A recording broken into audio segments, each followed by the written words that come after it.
రాముడికి తీసుకుంటే చాలా బోరింగ్ క్యారెక్టర్. నోరు జారిన రాజమౌళి. నాకు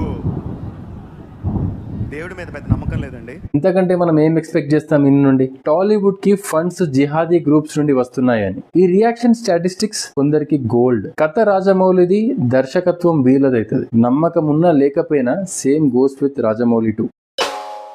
నవంబర్ 15 నుండి మొదలు ఇంటర్నెట్ మొత్తం రాజమౌళి దుమారమే. వారణాసి నేమ్ రివీల్ లాంచ్ లో నోరు జారిన రాజమౌళి. ఆ వీడియో మీ అందరూ చూసే ఉంటారు, కానీ మళ్ళొకసారి చూద్దాం. చూసినాక డిసైడ్ చేద్దాం రాజమౌళి గుడ్డా, బ్యాడా, కమర్షియల్ టు ది కోరా, లేదా ఇంకో పేరుంది కదా పర్ఫెక్షనిస్టా. నాకు దేవుడి మీద పెద్ద నమ్మకం లేదండి. నాన్నగారు వచ్చి ఇందాక Hanuma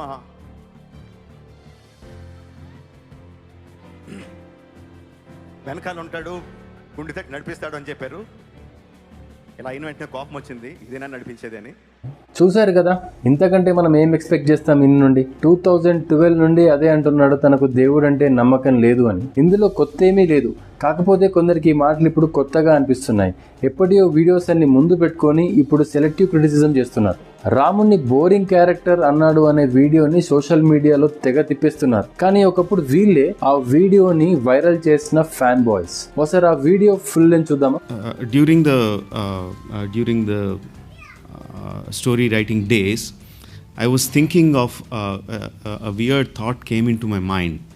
I was contemplating that thought for a very long time. రాముడు కృష్ణుడు ఇద్దరు మనకు దేవుళ్ళు. వాళ్ళిద్దరూ దేవుళ్ళు అన్నది పక్కన పెడితే అఫ్కోర్స్ వాళ్ళు మానవులుగా పుట్టి వాళ్ళ క్యారెక్టర్స్ మూలంగా వాళ్ళు సాధించిన విజయాల మూలంగా వాళ్ళు దేవుళ్ళు అయ్యారు మనకి, మామూలుగా మానవులు. I was thinking in terms of what if terms of commercial సినిమాల్లో ఒక హీరోలుగా తీసుకుంటే కృష్ణుడికి 16,000 మంది గర్ల్ ఫ్రెండ్స్ ఉన్నారు, you know, and is a very humorous person. అంటే మన రెగ్యులర్ కమర్షియల్ హీరోలకి ఏమైతే లక్షణాలు ఉండాలో అవన్నీ శ్రీకృష్ణుడు కరెక్ట్గా ఉంటాయి. రాముడికి తీసుకుంటే కమర్షియల్ పాయింట్ ఆఫ్ వ్యూలో తీసుకుంటే చాలా బోరింగ్ క్యారెక్టర్. ఒకే అమ్మాయితో తిరుగుతాడు, గట్టిగా మాట్లాడు, ఈజ్ వెరీ సాఫ్ట్ స్పోకెన్, పెద్దోళ్ళు ఏం చెప్తే చెప్పుకుంటూ వెళ్ళిపోతాడు. Is not a regular commercial hero. But భారతదేశంలో తీసుకుంటే ఒక్క కృష్ణుడి గుడికి 50 రాముడి గుడులు ఉంటాయి. భారతీయులందరికీ కొన్ని వేల సంవత్సరాలుగా కృష్ణుడు ఏమన్నా అంటే తట్టుకుంటారేమో కానీ రాముడిని ఏమన్నా అంటే మాత్రం తట్టుకోలేరు. ఆవేశం పొంగుకొచ్చేస్తుంది, అంత వీరారాధన రాముడు అంటే. ఆ వీడియోలో ఆయన ఇంటెన్షన్ ఒకటి, వీళ్ళు ప్రొజెక్ట్ చేసేది ఇంకొకటి. మనం గమనిస్తే ఫస్ట్ నుండి రాజమౌళి అనేది ఒకటి, తనకు దేవుడు అంటే నమ్మకం లేదని.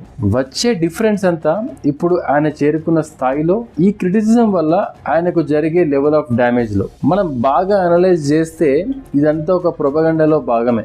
దీనికి 2 కారణాలు. ఒకటి financial and personal brand building కోసం, రెండోది పబ్లిక్ మూడ్ ని, పల్స్ ని మెజర్ చేయడానికి ఇలాంటి క్రౌడ్ పుల్లింగ్ ఈవెంట్స్ చాలా బాగా పనిచేస్తాయి. ఈ రియాక్షన్ స్టాటిస్టిక్స్ కొందరికి గోల్డ్. ఒక ఆశ్చర్యమైన విషయం ఏంటంటే ఒక ప్రముఖ హిందూ సంస్థ కూడా రాజమౌళి మాటల్ని వ్యతిరేకిస్తూ స్టేట్మెంట్స్ ఇస్తున్నాయి.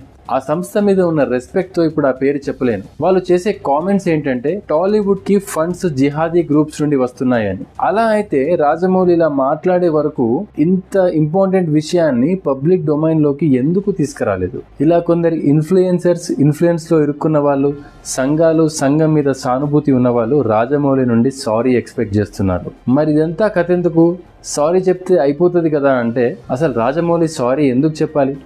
ఆయన ఏమనుకుంటున్నాడో నాకు తెలియదు, కానీ సారీ అయితే చెప్పకూడదు. ఎందుకంటే ఇప్పుడు చెప్తే తప్పు ఒప్పుకున్నట్టే లెక్క. ఇంకోటి ఏంటంటే ప్రతిసారి ఒక ప్రొపగండాతో రెడీ అయిపోతూ ఉంటారు. అప్పుడు కథ రాజమౌళిది, దర్శకత్వం వీలదైతది. మోర్ ఓవర్ ఈ మధ్య ఆధ్యాత్మికత అంటే అర్థమే మారిపోతుందేమో అనిపిస్తుంది. ఎందుకంటే మనది మతం కాదు, ధర్మం.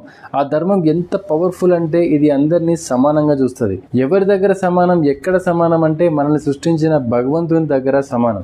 నీకు భగవంతుడు ఎంత పర్సనలో నీ పక్కవాడికి కూడా అంతే పర్సనల్. నమ్మకం ఉన్నా లేకపోయినా సేమ్ గోస్ విత్ రాజమౌళి 2. ఒక వ్యక్తి భగవంతుణ్ణి ఎంత ఓన్ చేసుకుంటాడు అనేది వ్యక్తిగతం.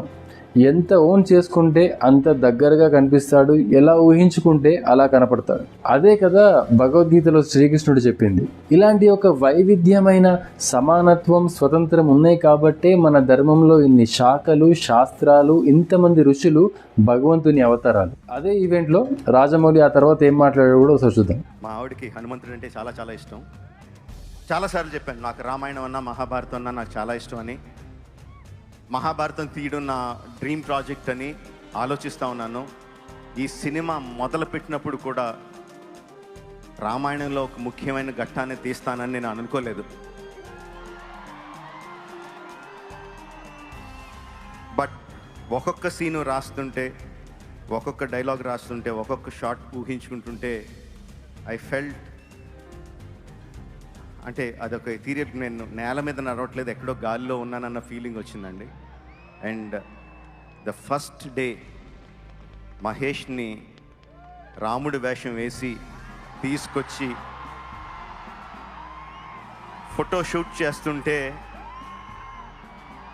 I had goose bumps.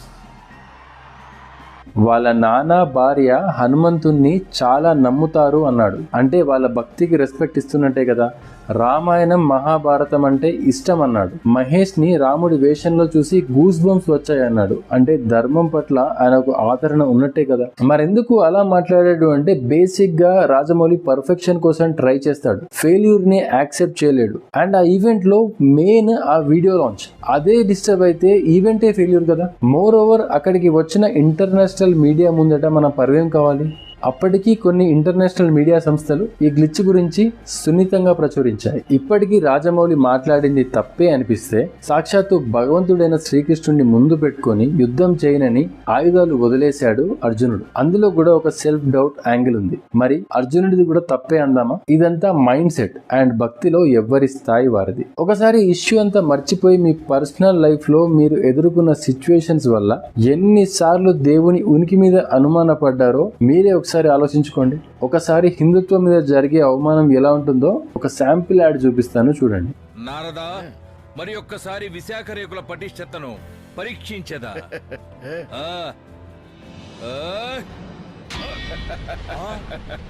Bhimasena, నీ వల్ల కాదు కానీ నీ పుత్రుడు ఘటోత్కచుణ్ణి పిలిపించు. కుమారా ఘటోత్కజ. అయ్యరో అయ్యా, నన్ను పిలిచిన కారణం మీ తండ్రి గారు ఆ రేకును పగలగొట్టలేకపోవడమే. ఈ రేకులనే.